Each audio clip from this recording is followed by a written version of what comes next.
Beleza? Seja bem-vindo e bem-vinda a mais uma conversa. Hoje a gente tem um mistério nas mãos. Imagina o seguinte: recebemos uma barra de metal brilhante que supostamente é paládio puro, um metal valiosíssimo. Hum, A nossa missão, com base numa aula de química fundamental, é atuar como detetives da matéria e descobrir se essa barra é o que diz ser ou se é uma farsa. adorei a proposta. E para fazer isso, vamos ter que voltar para o básico, para os tijolos que constroem tudo. Bora mergulhar nisso. Porque é exatamente para isso que a química fundamental serve, né? Não é só, sei lá, decorar tabela periódica. É um kit de ferramentas para investigar o mundo. Exato. E esse desafio do Palladio é perfeito porque nos força a usar cada uma dessas ferramentas.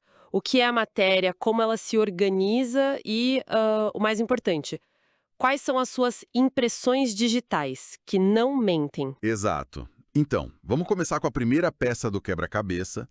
A fonte define matéria de um jeito super direto. É tudo que tem massa e ocupa espaço. Certo? Mas o interessante é como essa matéria se comporta. Ela pode estar em diferentes estados: sólido, líquido ou gasoso. E a diferença entre eles é quase uma coreografia de partículas, né? É a melhor analogia possível. Pense assim: no estado sólido, as partículas, os átomos ou moléculas, elas são como uma plateia de teatro sentada em cadeiras fixas. Ah, boa. Estão super juntas e podem até se mexer um pouco, vibrar, mas não saem do lugar. Certo. Já no estado líquido, a gente está numa festa. As pessoas ainda estão próximas, mas têm liberdade para dançar, sabe? Deslizar umas pelas outras, mudar de lugar no salão. E o gasoso seria o quê? A festa acabou e cada um corre para um lado num campo aberto. Exatamente. No estado gasoso, as partículas têm uma energia absurda. Estão muito longe umas das outras, se movendo a alta velocidade, de forma caótica, ocupando todo o espaço disponível, Liberdade total. total. E essa energia que a gente coloca ou tira do sistema é o que dita essa coreografia. Aquecer é como colocar uma música mais animada na festa. E esfriar é como pedir para todo mundo voltar para o seu lugar. Fantástico. Ok, então temos a matéria e a sua dança.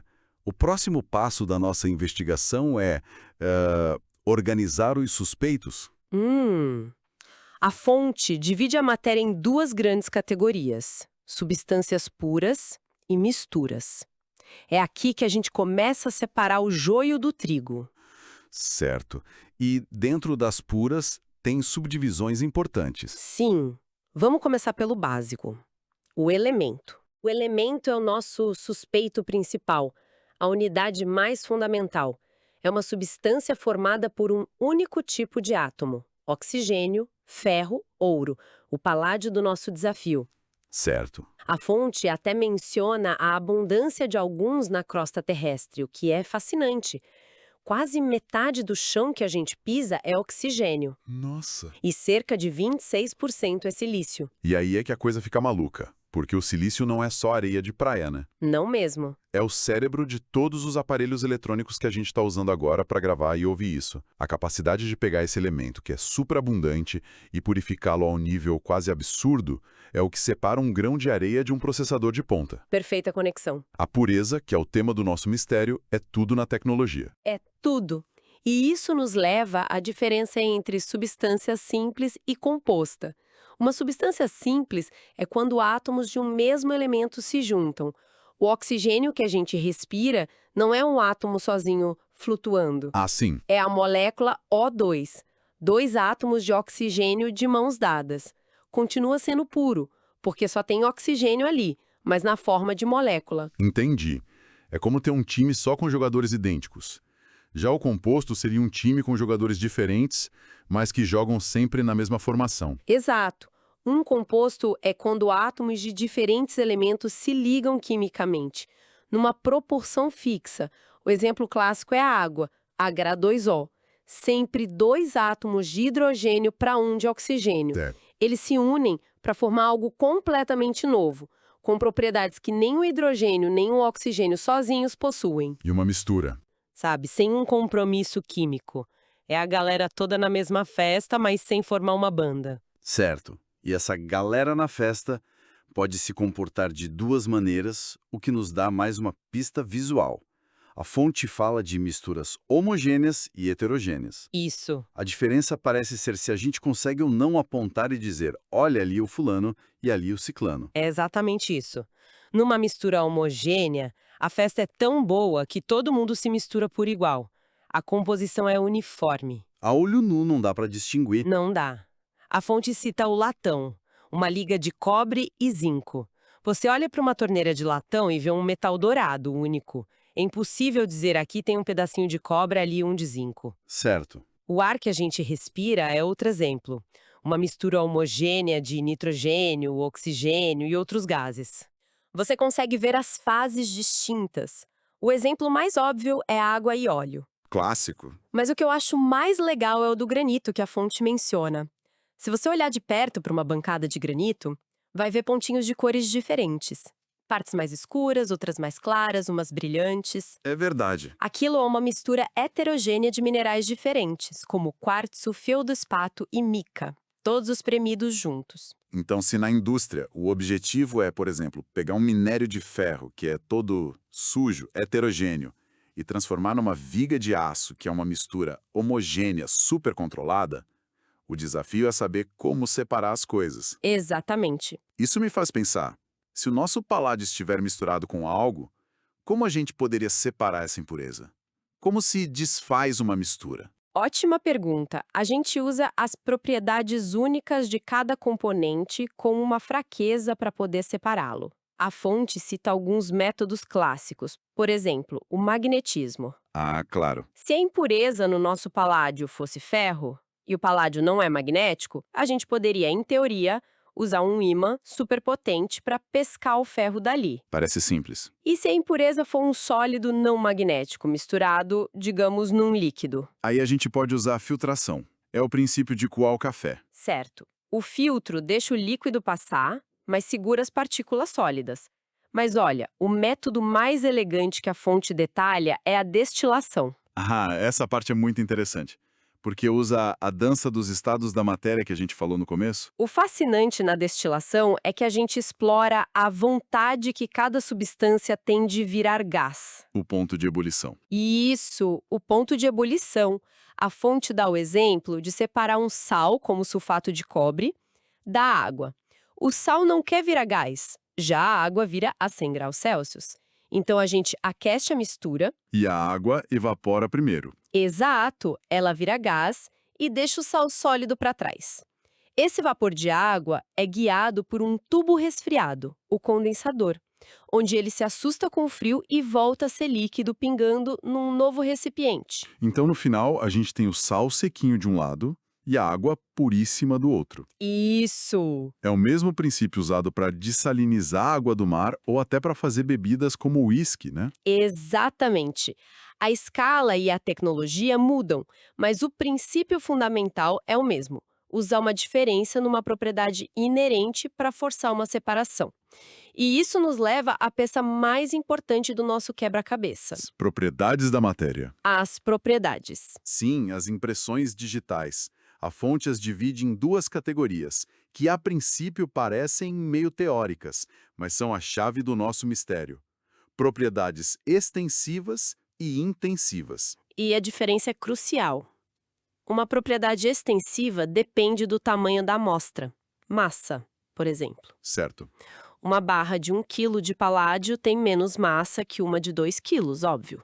Volume também. Essas propriedades nos dizem quanto a gente tem, mas não o que a gente tem. E as intensivas são o contrário. Elas não dão a mínima para a quantidade. Exato. Elas são a assinatura, a identidade da substância. Cor, ponto de ebulição, ponto de fusão e a mais importante para o nosso caso, a densidade. A densidade. A densidade do ouro puro é a mesma para uma pepita ou para uma barra de 1 quilo. E aqui está a sacada genial que a fonte destaca. A densidade é uma propriedade que nasce da razão entre duas extensivas, massa e volume. Ah, É essa relação fixa que a torna uma impressão digital tão poderosa. espera aí. Então, se a densidade é uma impressão digital única Isso quer dizer que a polícia forense, por exemplo, poderia usar exatamente esse princípio para identificar um material desconhecido. Sim, Medir a massa, medir o volume, calcular a densidade e comparar com uma lista de suspeitos. é exatamente isso.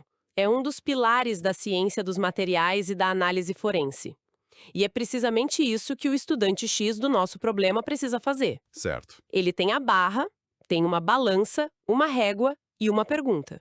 Isto é paládio puro? Ok. Então, vamos ao clímax da nossa investigação. O estudante X tem a missão de verificar a pureza.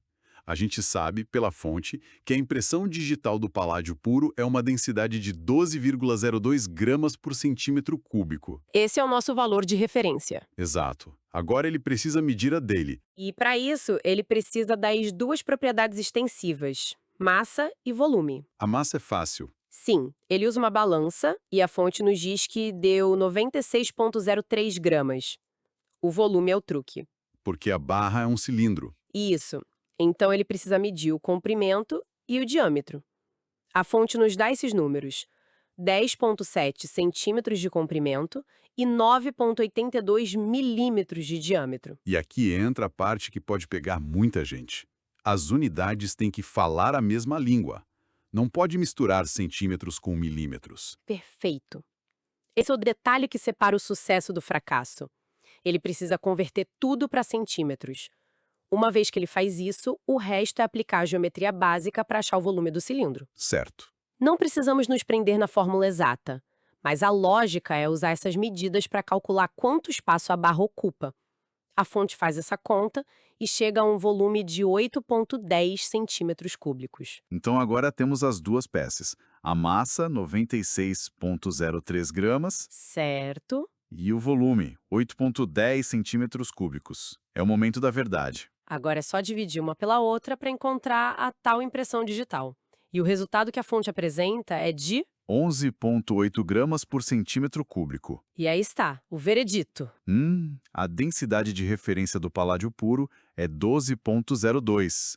A da nossa barra é 11,8. É perto. É perto, mas não é igual. Caso encerrado. A barra não é pura. Exato. E como a densidade dela é menor, isso nos diz que ela está misturada com algo mais leve, né? Isso, uma impureza menos densa que está puxando a média para baixo. Mistério resolvido. Que legal. É uma aplicação linda de como a teoria se transforma numa resposta concreta.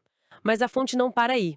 Ela nos dá um segundo desafio, o do estudante Y, Ah, sim. que usa as mesmas informações para responder uma pergunta totalmente diferente. Sim, essa é interessante. O estudante Y tem uma barra idêntica e a pergunta é: qual a massa de álcool etílico que essa barra consegue deslocar? Parece algo bem aleatório, né? Parece. Mas, na verdade, testa outro conceito fundamental, o princípio de Arquimedes.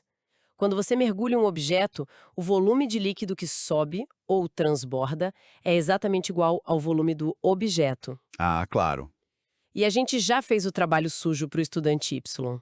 Já sabemos que o volume da barra é 8,10 centímetros cúbicos. Certo. Portanto, ela vai deslocar exatamente 8,10 centímetros cúbicos de álcool. Ah, sacou. O desafio, então, é só converter esse volume de álcool para massa. E para fazer essa ponte entre volume e massa, a gente usa A densidade. Sempre ela. A gente só precisa da impressão digital do álcool etílico, que a fonte nos dá. que a fonte nos dá 0,789 gramas por centímetro cúbico. Agora é só multiplicar a densidade do álcool pelo volume que ele vai ocupar, que é o volume da barra. E o resultado final é? A fonte faz o cálculo e chega em 6,39 gramas.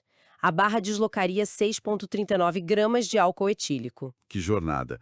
A gente saiu da definição mais básica do que a matéria, passou pela dança das partículas, Certo? aprendemos a organizar e separar substâncias e no final usamos uma propriedade, a densidade, como uma ferramenta de detetive para desvendar um mistério de pureza e até prever uma interação com outro líquido. É o método científico em ação. Totalmente.